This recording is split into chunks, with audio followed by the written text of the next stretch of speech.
Bonjour à tous. Aujourd'hui, nous allons parler de l'interruption volontaire de la vie, plus communément appelée avortement. Et on va tenter d'aborder ce sujet délicat de manière très rationnelle, sans se laisser emporter par l'émotion et surtout par les dogmes, parce que ce soit les pro-avortement ou les pro-life, on est dans deux extrêmes qui sont assez peu représentatifs de la réalité. Et d'ailleurs, j'avais lancé un sondage sur ma chaîne YouTube et le résultat de ce sondage nous démontre que les opinions sur le sujet, d'une façon générale, sont très raisonnables. D'autant plus que je considère que mon audience est un peu plus conservatrice que la moyenne de la population et même malgré cet aspect ou même malgré ce biais dû à mon audience, les résultats du sondage sont, à mon sens, assez représentatifs de ce que pense la population sur le sujet. Vous avez été 64% à penser que l'avortement devrait être autorisé sous certaines conditions. Vous avez été 17% à vous en branler complètement. Ça, c'est un peu la surprise du sondage. Vous êtes 17% à vous en foutre. Fais ce que tu veux, ça me regarde pas. Et vous êtes 10% dans les extrêmes, donc 10% à penser que ça devrait être totalement interdit et 10% à penser que ça devrait être totalement autorisé sans condition. Et pour rappel, vous avez été 6000, plus de 6000 à participer à ce sondage, qui est à mon sens un échantillon plus que correct. Avant d'entrer dans le vif du sujet, je vais vous raconter une petite histoire qui permet un peu de mesurer l'étendue et l'impact que peut avoir l'interruption d'une vie sur le monde. C'est une histoire vraie, l'histoire d'une jeune femme de 23 ans, issue d'une famille américaine très conservatrice, qui tombe enceinte hors mariage et qui plus est, enceinte d'un homme d'origine syrienne qui s'appelle Abdul Fattah. Imaginez un peu le scénario, on est en 1955 dans une famille catholique hyper conservatrice de l'Amérique profonde et cette jeune femme tombe enceinte d'un arabe syrien. Même s'il est éduqué, même très éduqué, il finira plus tard par décrocher un doctorat en économie et en sciences politiques. Pour la famille, ça ne passe pas. La décision est évidente, il faut que cette jeune femme avorte, il faut qu'elle se débarrasse de l'enfant. Mais après réflexion, elle décide de le garder, elle renonce à l'avortement.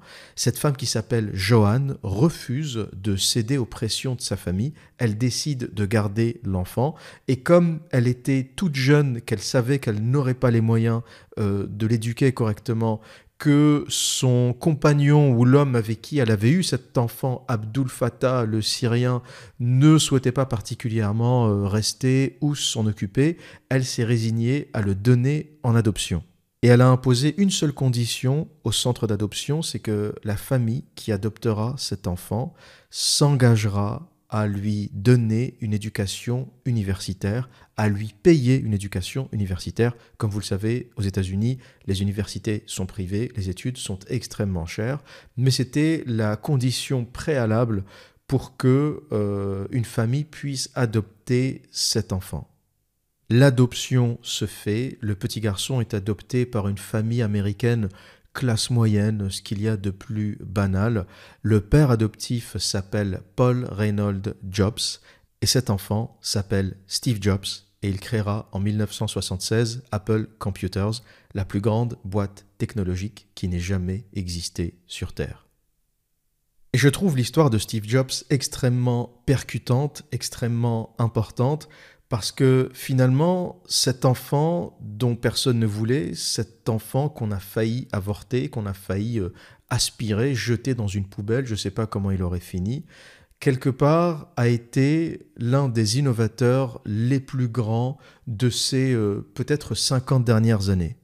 Et je pense qu'il est important de méditer sur la question lorsque des féministes pro-avortement ou des extrémistes pro-avortement utilisent leur téléphone portable, utilisent leurs iPhones, même les féministes utilisent les iPhones, elles adorent ces téléphones formidables qui prennent des photos géniales.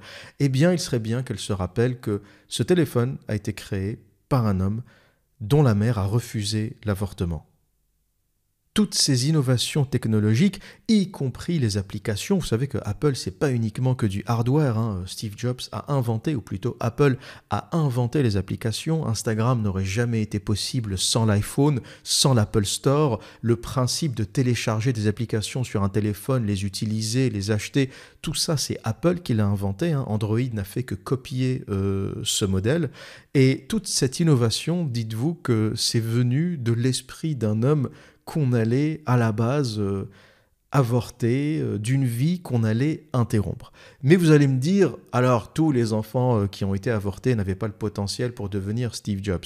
D'accord, mais il y en avait quand même. Et ça, on ne le saura jamais parce qu'on a décidé d'interrompre leur vie. Et philosophiquement, cette histoire est extrêmement importante parce que ça nous explique qu'on ne saura jamais de quoi la vie sera faite. Il y a des gens qui pensent comme ça connaître le futur, qui pensent savoir ce qui va se passer, qui pensent imaginer comme ça que cet enfant qui est né du mariage d'un arabe syrien étudiant aux États-Unis et d'une jeune américaine de 23 ans, ça ne donnera jamais rien, c'est un bâtard, personne ne voudra de lui.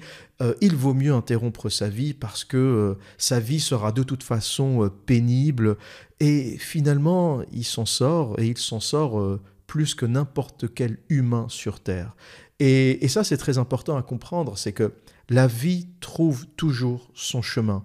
La vie trouve toujours un cheminement auquel on ne s'attend pas. On aura beau faire des calculs, des projections en disant « ce gamin est intelligent, donc il va réussir » ou « ce gamin est un crétin, donc il ne deviendra jamais rien plus tard », et on se trompe systématiquement parce qu'on ne sait pas de quoi la vie sera faite. On ne sait pas. Personne ne le sait. C'est aussi la beauté de la vie, c'est qu'elle trouvera son chemin et on ne sait pas ce que ça va donner. Et c'est pour ça que je fais partie des stoïques qui pensent qu'il y a tellement d'imprévisibles, il y a tellement de choses qu'on ne contrôle pas que parfois il faut laisser l'espace à la vie et à l'univers pour faire son travail. Ça ne sert à rien de se prendre la tête. Un malheur d'aujourd'hui pourra devenir un bonheur de demain. Un bonheur d'aujourd'hui ou un bonheur considéré pourra devenir un malheur demain. Tu penses avoir raté une opportunité parce que tu t'es fait licencier ou parce que tu as perdu ton boulot et tu réalises 10 années plus tard que ce mec qui t'a viré t'a rendu le plus grand service au monde. Je me souviens ce qui avait déclenché ma démission à Paris, ce qui avait déclenché mon départ de France. Alors c'était une succession d'événements, mais il y avait un événement en particulier. C'était un peu la goutte d'eau qui avait fait déborder le vase et c'est là où j'ai démissionné, j'ai donné ma démission 2 jours plus tard. C'est une réunion qui s'était très très mal passée avec un maître d'ouvrage public qui m'avait engueulé comme c'est pas permis en raison d'un problème d'amiante qui n'avait pas été détecté, mais c'était pas de ma faute parce que je ne faisais pas les diagnostics amiante, j'étais maître d'œuvre d'exécution, mais l'amiante c'était pas trop mon domaine, j'étais censé comprendre où il y en avait et comment le retirer, mais si ça n'avait pas été diagnostiqué, c'était pas mon problème, c'était le maître d'ouvrage qui était en charge des diagnostics amiante. Mais il m'a quand même engueulé extrêmement violemment et je me souviens de ce jour, je ne l'oublierai jamais, c'était un vendredi après-midi, en sortant de cette réunion, je me suis dit c'est terminé, je pars. J'ai donné ma démission le lundi suivant et quelques mois plus tard, j'étais parti pour l'Angleterre. Au départ, j'avais détesté ce mec, je l'ai détesté parce qu'il m'a méprisé, parce qu'il m'a mal parlé, mais si je devais le rencontrer aujourd'hui, je pense que je le remercierai. Il m'a rendu le plus grand service au monde. Je ne sais pas s'il aurait pu faire mieux, me permettre de quitter la France ou me donner la dernière petite énergie, la dernière petite force pour partir. Tu vois, tu as des doutes, tu te dis ouais quand même l'Angleterre je connais pas, c'est une autre culture, c'est un autre pays. T'as des doutes, t'as des inquiétudes, t'as ce connard qui arrive, il te parle comme une merde et là t'as plus de doutes. Tu te dis c'est mon dernier jour en France. Terminé. J'ai pris 2 valises, un billet d'Eurostar et je ne suis plus jamais revenu. Et ça, c'est un grand pilier de l'enseignement stoïque, c'est que la vie a un programme pour toi, la vie a des choses pour toi. Il y a des choses que tu ne maîtrises pas, on ne sait pas, c'est écrit, c'est codé, on a l'impression que c'est bordélique, mais lorsqu'on regarde ça avec du recul, on voit ça comme un script. Et Steve Jobs, d'ailleurs, pour revenir à lui, il disait ça, il disait qu'on ne peut pas connecter les points. You cannot connect the dots looking forward. Tu ne peux pas connecter les choses en regardant l'avenir. Tu ne peux connecter et comprendre les choses qu'en regardant le passé. You can only connect the dots looking backwards. Et c'est quand tu regardes à ton passé que tu te dis, en fait, ben oui, c'est pour ça que c'est arrivé. C'est pour ça que c'est arrivé. C'est ça qui m'a mené à ça, puis qui m'a encore mené à autre chose. Et c'est grâce à tout ça que je suis là aujourd'hui. Tu vois un peu, tu comprends la séquence en regardant le passé. Mais en regardant le futur, tu ne comprends jamais rien. C'est toujours trouble. Tu sais pas ce qui va se passer. Et quelque part, c'est comme ça. C'est la vie. Il y a un code, un script, quelque chose qui est programmé. Ça se déroulera comme ça doit se dérouler et tu n'as quasiment aucun contrôle là-dessus. Maintenant, je vais vous parler de mon avis au sujet de l'avortement, mon avis personnel, et encore une fois, ça n'engage que moi. Ce que je pense au sujet de l'avortement, c'est que ça devrait être autorisé au cas par cas, ça devrait être autorisé dans des cas de force majeure. Je ne pense pas que ça devrait être autorisé dans l'absolu, et je ne pense pas que ça devrait être interdit dans l'absolu. Pourquoi ? Parce que je ne fais pas partie des gens qui pensent que la vie doit être préservée coûte que coûte. Je pense que la vie doit être préservée si elle mérite d'être vécue. Et pour faire simple, pour moi, s'il y a par exemple des handicaps, des maladies, des malformations, des choses qui sont identifiées, à ce moment-là, la question de continuer cette vie ou pas se pose. Parce que je considère que la vie est assez dure comme ça. La vie est déjà dure, même pour les gens normalement constitués, qui ont toutes leurs capacités physiques et mentales. La vie est déjà très dure.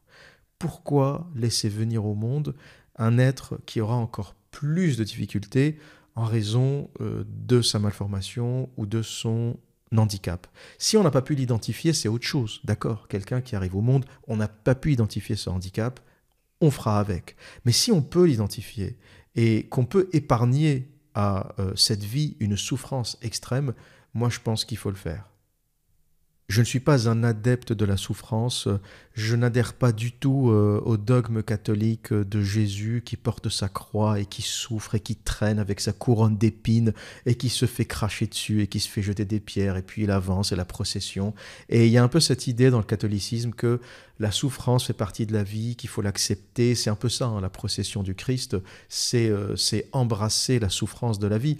Mais oui, embrasser la souffrance de la vie, celle qu'on n'a pas pu contrôler, celle qu'on n'a pas pu voir venir, mais celle qu'on peut éviter, il faut l'éviter. Le volet masochisme du catholicisme ne m'a jamais vraiment intéressé. Il y a peut-être d'autres choses intéressantes dans le catholicisme. Je ne veux pas offenser les croyants qui m'écoutent. Mais en tout cas, ce volet, cette apologie de la souffrance, cette apologie de la misère, cette apologie de la pauvreté qu'on ne retrouve pas dans le protestantisme, ne m'a jamais séduit dans le catholicisme. Donc voilà mon avis. Je pense que l'avortement doit être autorisé dans des cas de force majeure. Et pour moi, c'est quoi une force majeure? C'est une maladie, c'est une malformation, c'est toute chose qui rendra la vie à ce nouvel être qui viendra au monde très compliquée, très difficile, beaucoup plus difficile que tous les autres. Par contre, là où je ne suis pas d'accord, et là où je suis plutôt avec les pro-life, c'est concernant l'avortement de complaisance. L'avortement de complaisance, pour faire simple, c'est quand tout va bien au niveau physique, l'enfant est en bonne santé, il évolue bien, il n'y a aucun problème, et la mère décide d'avorter pour d'autres raisons.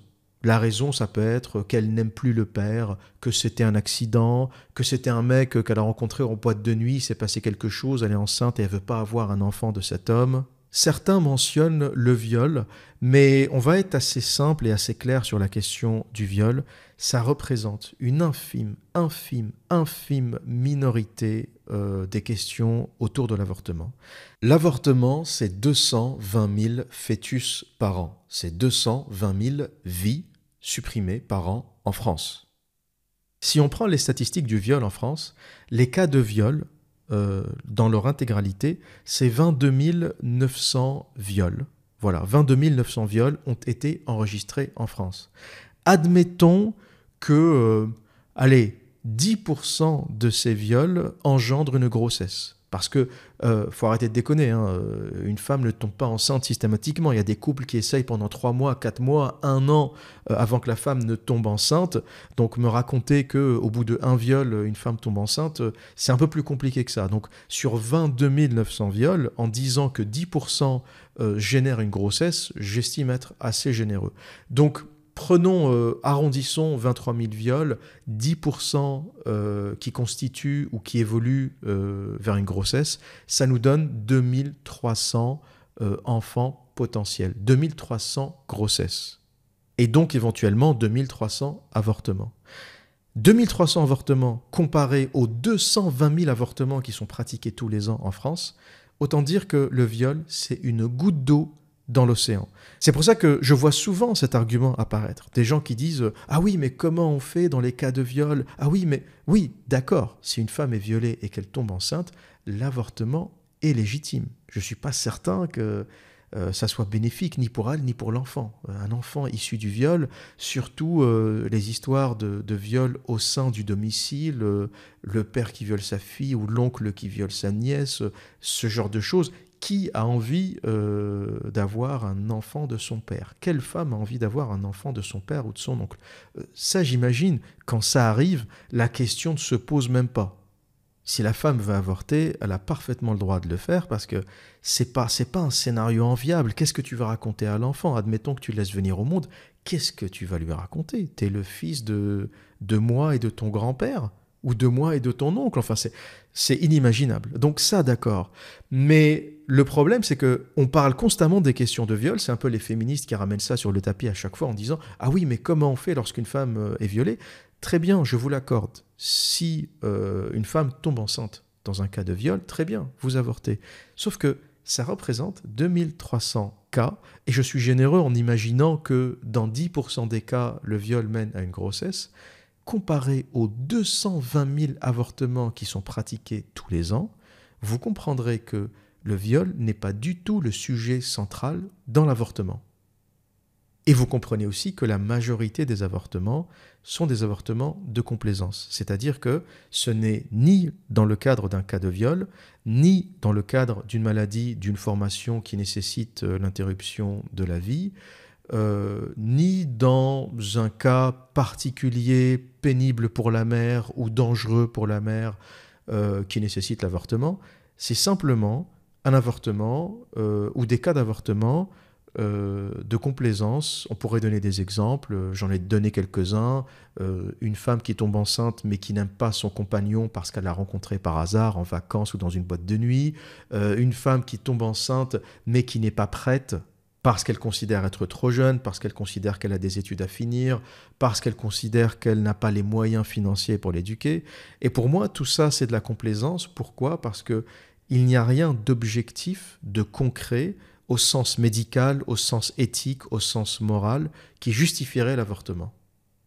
Et pour moi, c'est une vraie question de civilisation qu'on devrait se poser, parce que la question qu'il faut se poser, c'est est-ce qu'on considère les femmes comme responsables, donc comme des adultes, ou est-ce qu'on considère les femmes comme irresponsables ?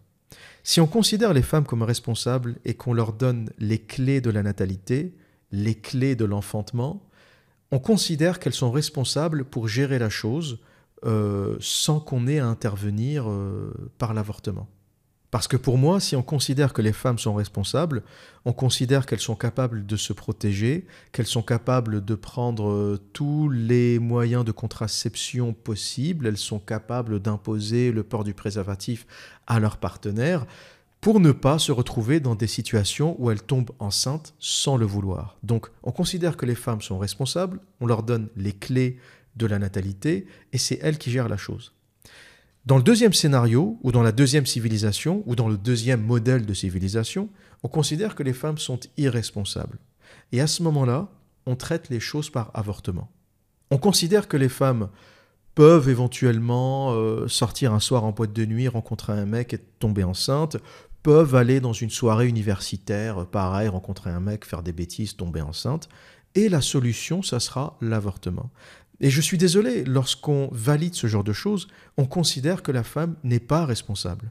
Pourquoi ? Parce que l'avortement, c'est la solution, c'est un peu la solution finale. Ça veut dire que tu n'as rien géré.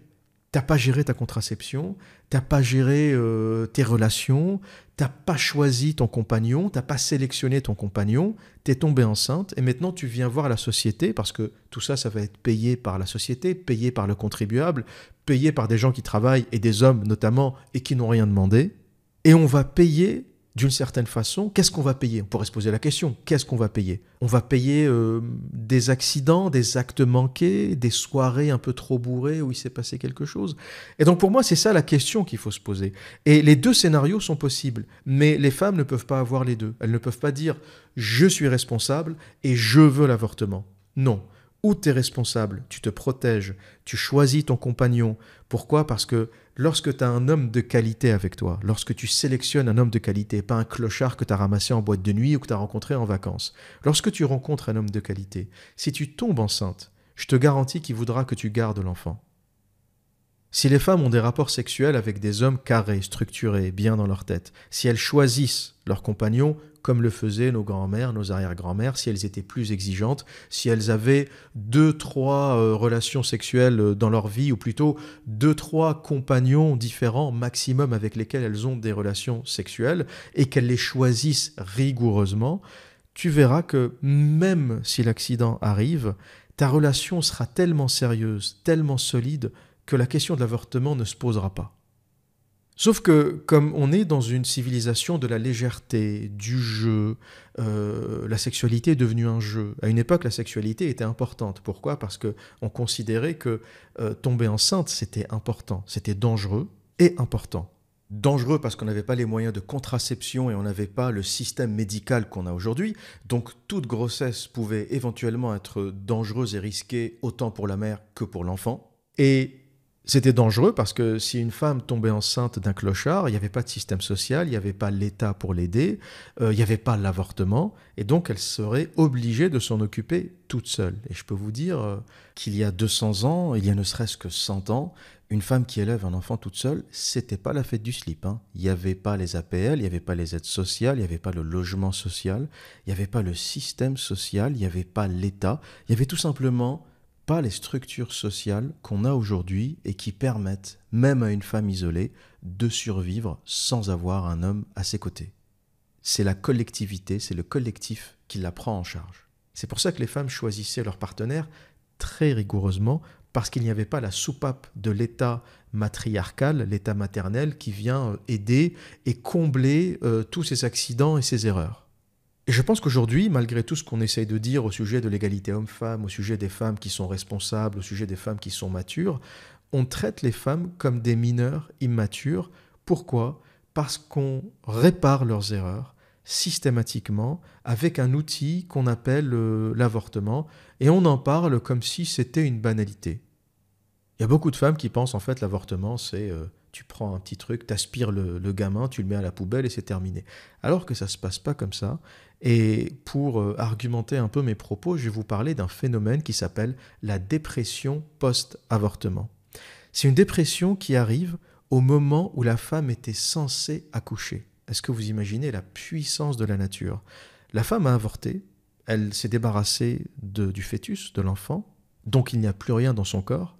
Sauf qu'à la date où elle devait virtuellement accoucher, elle fait une dépression violente. Pourquoi? Parce que le corps a enregistré qu'à cette date, elle devait accoucher. Le corps a enregistré qu'à cette date, un enfant devait venir au monde. Tout était prêt pour ça. Les hormones, la chimie du cerveau, tout était en synchronisation pour donner la vie. Sauf que le fœtus a été artificiellement retiré, le corps ne comprend pas ce qui se passe, on est prêt à donner la vie, mais il n'y a personne qui est là. Et bien sûr, ce qui déclenche cette dépression n'est pas très bien connu, mais c'est certainement des phénomènes hormonaux, chimiques qui bombardent le cerveau et qui lui expliquent que quelque chose ne fonctionne pas ou que quelque chose a mal tourné. Le corps humain est une machine extraordinaire. Les gens qui pensent qu'on bricole un corps humain comme on bricole une bagnole, j'enlève un pot d'échappement, je mets une bougie par là, ça ne marche pas comme ça, les mecs. Ça ne marche pas comme ça. Le corps humain, c'est du travail d'horloger, c'est un truc qui a été peaufiné sur 3 millions d'années pour donner la vie, ça se bricole pas comme ça. C'est pas parce que tu as aspiré un truc que tu l'as foutu à la poubelle que ça y est, c'est fait, on continue, y a pas de problème, il n'y a pas d'impact sur le corps. Il y a un autre phénomène aussi qui s'appelle le microchimérisme, qui est le fait que la femme conserve l'ADN de son enfant dans son corps. C'est un sujet qui n'est pas très connu, sur lequel il y a pas mal d'études, essentiellement américaines, comme aujourd'hui, de toute façon, tout est américain, il ne faut pas se faire d'illusions.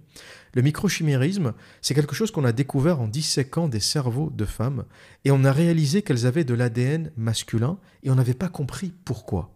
Les chercheurs n'arrivaient pas à capter pourquoi une femme porte en elle de l'ADN masculin. Eh bien, ce qui se passe en fait, c'est que lors de la grossesse, l'ADN de l'enfant transite et reste dans le corps de la mère. Et donc, même les femmes qui ont avorté ont encore, par microchimérisme, des traces d'ADN de l'enfant qui aurait dû naître dans leur corps. C'est pour ça que tous les apprentis sorciers, tous les médecins, les chirurgiens, les scientifiques qui pensent battre la nature à ce jeu-là n'ont absolument rien compris. Les 50 années ou même le siècle dernier de médecine n'arrivera jamais à battre 3 millions d'années d'évolution. Si vous pensez vraiment que vous pourrez jouer avec le corps humain comme vous jouez avec une bagnole, vous vous mettez le doigt dans l'œil jusqu'à l'anus. Et je pense que ces choses-là sont importantes à comprendre par toutes les femmes qui pensent avorter ou qui seront peut-être un jour dans leur vie confrontées à l'avortement. La première chose, c'est de se poser la question, est-ce que je pense vraiment que la vie de cet enfant sera terrible ? Est-ce que finalement je ne pourrais pas peut-être m'en occuper ? Est-ce que finalement, alors je ne sais pas s'il deviendra Steve Jobs, mais est-ce que ça ne deviendra pas finalement quelqu'un de bien ? Et je pourrais m'en occuper, certes avec des difficultés, mais peut-être que la vie mérite d'être poursuivie, continuée. Et là, bien sûr, je parle dans tous les cas où on n'est pas dans des scénarios exceptionnels, encore une fois, de viol, de maladie, de malformation. Je parle dans le cas d'une femme qui est enceinte, qui est en parfaite santé, dont le futur enfant est en parfaite santé et qui souhaite quand même avorter parce qu'elle s'est séparée de son compagnon, parce que c'est un accident, etc. Question à se poser, c'est repense un peu à Steve Jobs et à l'iPhone que tu as entre les mains et à toutes les photos que tu aimes prendre sur Instagram et demande-toi, est-ce que je ne pourrais pas m'en occuper ou est-ce que ce gamin ne deviendra pas finalement quelqu'un ? Et la deuxième question à se poser et à vérifier, c'est celui de l'impact psychologique que cela va avoir. Ne pas résumer l'avortement à une aspiration, c'est bon, c'est sorti, c'est dans la poubelle. Le corps humain est plus compliqué que ça. Il faut se poser la question de qu'est-ce que le microchimérisme ? Est-ce que je pourrais vivre en sachant que j'ai l'ADN, j'ai dans le corps l'ADN d'un être qui n'existe plus ? Et pose-toi la question, est-ce que je peux me lever tous les matins en me disant que dans mon corps, dans mon cerveau, dans certaines parties de mon corps, j'ai l'ADN d'un être qui n'existe plus ? C'est quand même une vraie question à se poser. Moi, ça me ferait flipper. Je serais une femme, ça me ferait flipper. Se poser aussi la question de la dépression post-avortement. Comment je vais vivre ça ? Qu'est-ce que c'est exactement ? Est-ce que je vais le regretter plus tard ? Est-ce que j'aurai une autre chance d'avoir un autre enfant ? Peut-être que c'est celle-ci et que si je la laisse passer, il y aura plus d'occasions qui vont se présenter. Et une fois que toutes ces questions ont été posées, on peut éventuellement décider d'avorter. Et ce que je suis en train de dire est important à comprendre. Je suis pas, encore une fois, je suis ni un extrémiste pro-life, ni un extrémiste pro-avortement. Je suis, comme beaucoup de gens, un raisonnable, pragmatique et rationnel. Il faut simplement savoir pourquoi on le fait. Est-ce qu'on a envie de le faire ? Est-ce que c'est nécessaire à faire ? Et surtout, est-ce qu'on va supporter les conséquences de cet acte ? Beaucoup de femmes, après l'avortement, n'ont pas réalisé la violence de ce que représente le regret, la dépression, l'angoisse, la peur. Elles pensaient que c'était un truc, tu t'en débarrasses comme tu vas aux toilettes, quoi. Tu coules un bronze ou tu avortes, c'est pareil. Il y a beaucoup de femmes, les médecins leur expliquent, c'est la même chose. Mais c'est un peu plus compliqué que ça, et les interactions avec le corps sont beaucoup plus compliquées, et je pense qu'il faut simplement les mesurer et les comprendre. Et je pense que la mode de l'avortement systématique est en train de passer. On voit beaucoup de pays qui reviennent sur le sujet. La Pologne l'a interdit. Les États-Unis, la Cour suprême américaine est revenue sur le droit systématique à l'avortement, ce qui a fait beaucoup de bruit. Et moi, ce qui m'a choqué, c'est qu'en réaction à cette décision, beaucoup d'entreprises américaines ont décidé d'offrir les frais d'avortement à leurs salariés, les frais de transport et les frais de l'avortement. Des entreprises privées, des grandes entreprises américaines ont fait le choix de payer l'avortement à toute femme de leur entreprise, à toute salariée qui voudrait avorter. Et parmi ces entreprises, il y a les plus grandes entreprises américaines. Amazon, Apple, ironiquement, Apple, entreprise créée par un gamin qui n'a pas été avorté justement, se met aujourd'hui à payer les frais d'avortement à ses salariés. Il y a Citigroup, Levi's, Mastercard et j'en passe. Et on pourrait se poser la question, mais pourquoi ces entreprises décident de payer généreusement les avortements? C'est quelque chose que je n'ai pas compris. Les entreprises américaines, quand tu travailles pour une boîte comme ça, c'est en général les plus radins, les plus difficiles. Tu bosses 75 heures par semaine, tu as 15 jours de vacances, ils te payent à la limite la sécurité sociale ou plutôt les soins, et dès que tu es licencié, tu perds complètement ta couverture sociale. C'est-à-dire que l'Amérique, c'est un environnement capitaliste très difficile où les gens ne distribuent pas de l'argent comme ça gratuitement. Les boîtes sont extrêmement rigoureuses sur les dépenses, sur les salaires, etc. Et là, tu les vois offrir gracieusement, lorsqu'il s'agit d'interrompre la vie, tu les vois offrir gracieusement les avortements. Allez-y, vous n'aurez pas d'augmentation cette année, par contre, on vous paye l'avortement. J'imagine l'entretien d'embauche, une gonzesse qui va travailler pour Amazon. Oui, bonjour, oui.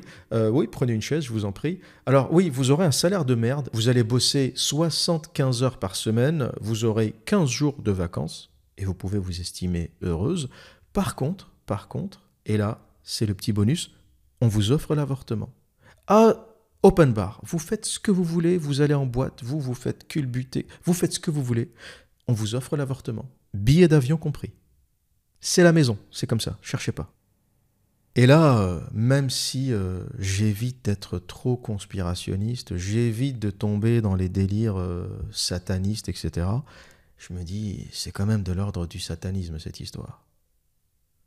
Les mecs sont radins comme c'est pas possible, Jeff Bezos est radin comme c'est pas possible, et il offre l'avortement. Qu'est-ce qui t'arrive, mec? C'est quoi le délire? C'est quoi le projet?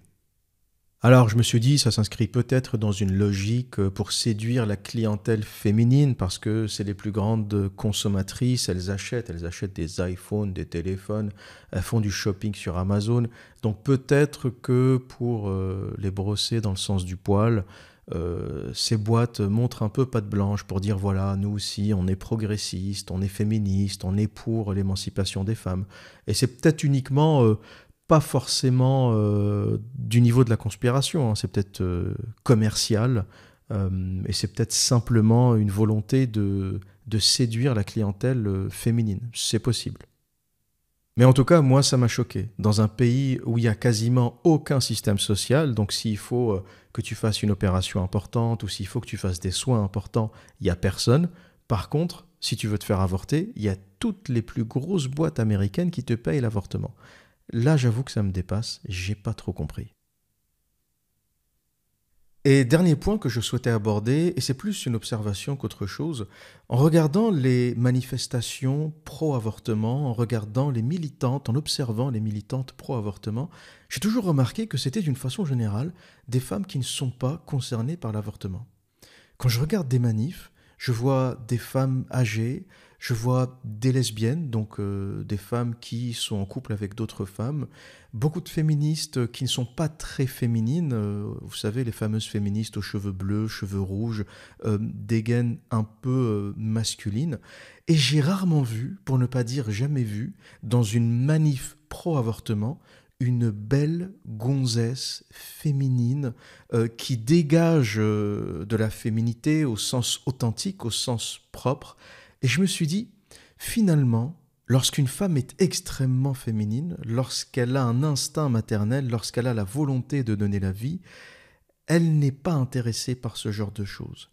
peut-être qu'elle pensera un jour à l'avortement si c'est un cas de force majeure, mais elle ne commence pas sa vie en se disant « je vais avorter ». Elle ne sort pas en manif à 20 ans ou à 21 ans en criant « je veux le droit à l'avortement ». Je pense que lorsqu'une femme est intrinsèquement féminine et lorsqu'elle porte en elle un vrai instinct maternel, elle a envie de devenir mère.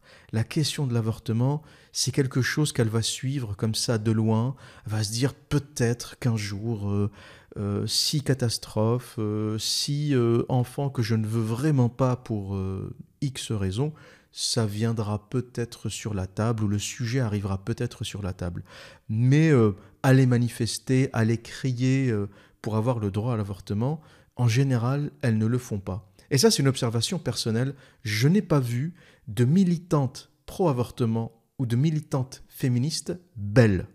C'est un peu lorsque vous regardez les manifs, ou plutôt les congrès, les meetings du Parti républicain et les meetings du Parti démocrate aux États-Unis.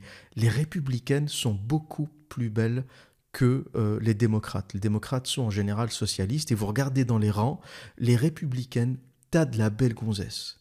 T'as de la belle gonzesse en proportion, t'as beaucoup de belles gonzesses.